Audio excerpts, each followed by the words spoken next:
Now that Antonio Brown has a home in Oakland, it's time to re-rank the top 10 wide receivers in fantasy football 2019.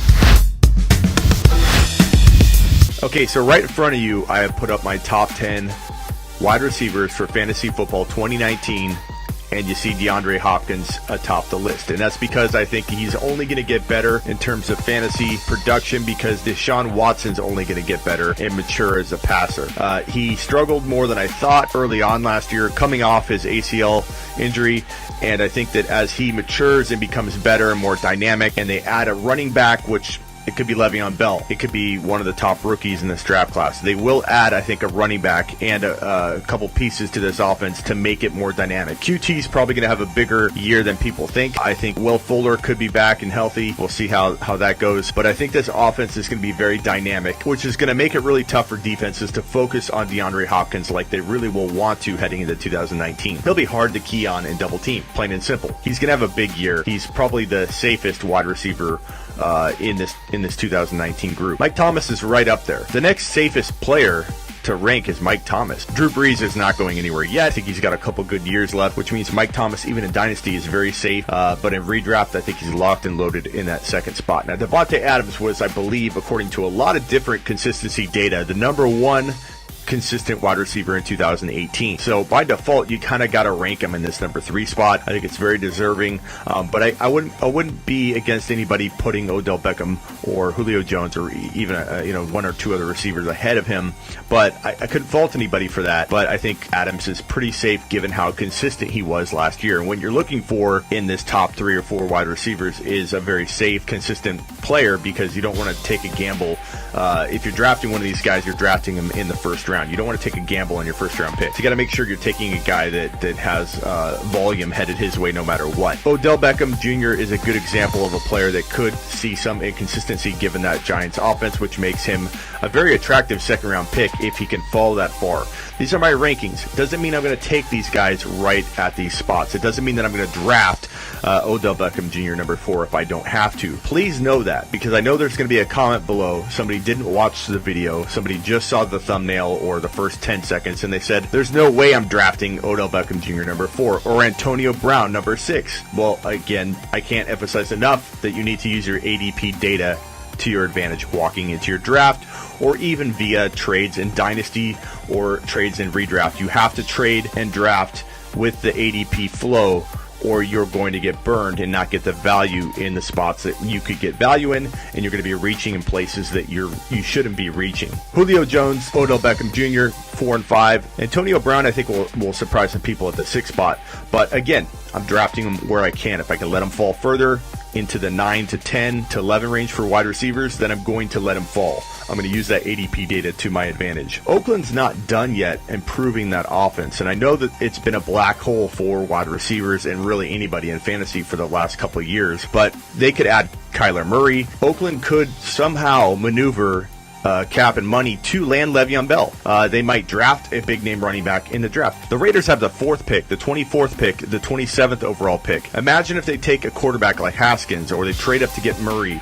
They land one of the top wide receivers in this draft class, and maybe they draft one of the top running backs if they don't take LeVeon Bell, for example. But imagine the look of this offense if they acquire a lot of this stuff that I'm talking about. Antonio Brown becomes a lot more attractive of a fantasy football option in 2019 because that offense is going to be much improved. Even if they don't improve things a ton and they add maybe one of those pieces, Antonio Brown's going to see a lot of volume and targets in the 3rd and 4th quarter of games, given that Oakland could struggle. So if Oakland doesn't struggle and revamps their offense, Antonio Brown's looking at a good year.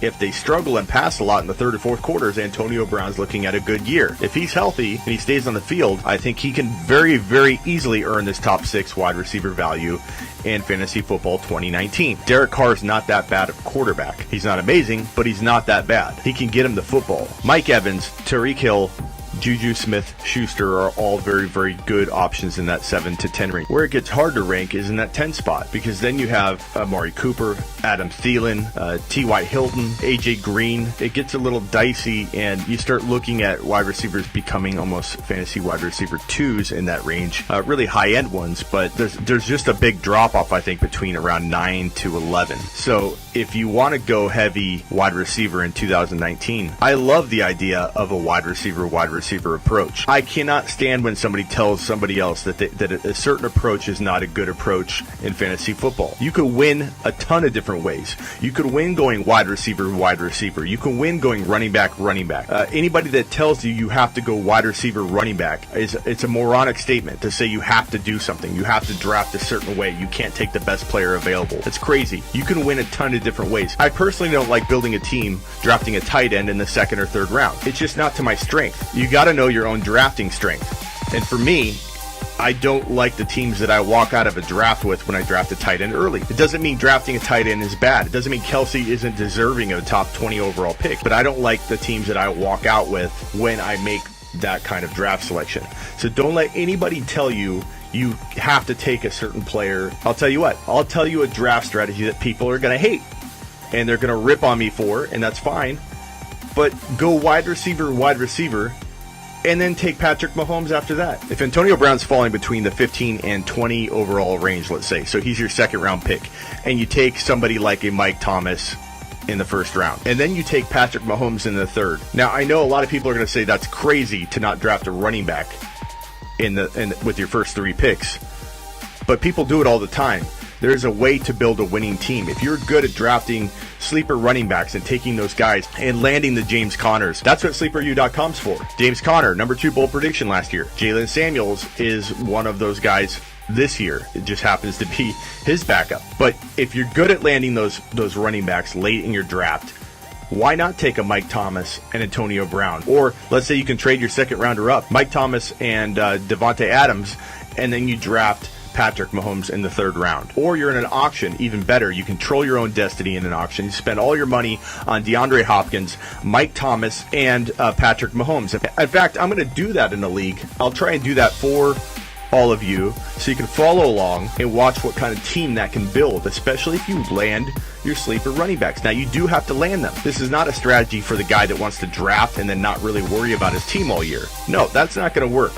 It has to be a strategy that works to your strength. As a fantasy football manager, as a drafter, as a trader, as a person involved in free agency constantly, it's going to take a lot of hard work to make a team like that win. But that's part of the fun. That's the part that I love. I love building a challenging team that can blow everybody out of the water and hit a home run or strike out and miss. That's fun to me.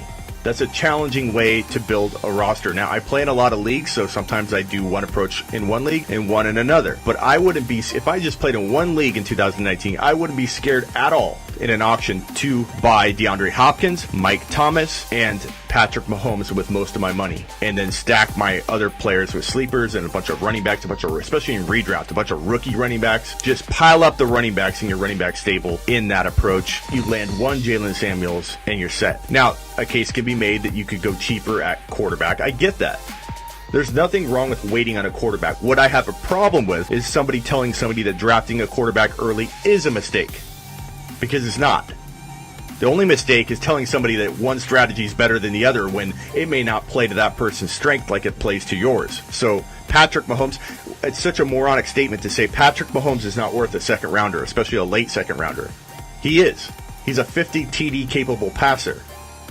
He's worth a first rounder. I hate to break the news to you, but he's definitely worth a second rounder. I would not pay the price of a first round pick because you don't have to, but he's worth that value. So getting him in the second is not only a good pick, it's a monster steal. Now, do you have to take that approach? Does it play to your strength? I don't know. And you have to make that decision for yourself. If you don't like drafting a QB early, if it makes your team, when you walk out of your draft, it makes your team feel weak, then don't draft that way. But I'm not afraid to go wide receiver, QB, and that QB being Patrick Mahomes in 2019.